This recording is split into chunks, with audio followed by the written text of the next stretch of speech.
শুভ সন্ধ্যা সকলকে। এই মুহূর্তে আমি রয়েছি মুর্শিদাবাদের নসিপুর রেল ব্রিজে, যেটা কাঠগোলা বাগানের পার্শ্ববর্তী এলাকায় পড়ছে। জাস্ট কিছুটা দূরে কাঠগোলা বাগান থেকে ঢিলছড়া দূরত্বে রয়েছে নসিপুর ব্রিজ। আর এই যে এটা হচ্ছে রেল লাইন।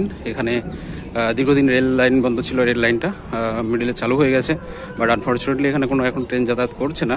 অনেকজন এখানে ছবি তুলে বেড়াচ্ছে মিডিলে। আমরাও ছিলাম, একটু আগে আমিও ছিলাম, বাট এখন আমি রয়েছি এই মিডিলে। ভয়কে জয় করার নামই হচ্ছে জীবন। আমার বন্ধু মুকলেশ ভিডিও করছে, মিডিলে আমিও ছিলাম, বাট এইদিকে আমি চলে এসেছি।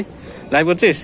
হাই, হ্যালো, আমি ভিডিও করছি। এটা হচ্ছে মুকলেশুর রহমান। মুকলেশুর রহমান আমাকে দেখাচ্ছে, আমি দেখাচ্ছি মুকলেশুর রহমানকে। তো হচ্ছে ব্যাপার। এখানে খুব সুন্দর লাইট এই দিকটায়, এই জন্য আমি এখানে এলাম।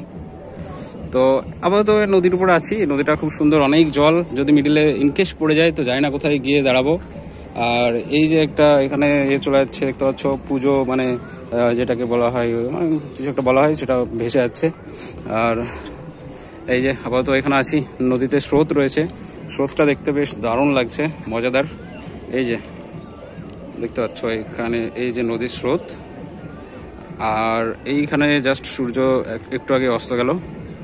আর এই দিক দিয়ে এটা হচ্ছে যাতায়াত করার জন্য ফুটপাথ। এটা হচ্ছে সেই রেল ব্রিজ। এখানে অনেকবার এসেছি, বেশ কয়েকবার এসেছি, এই আর কি ব্যাপার।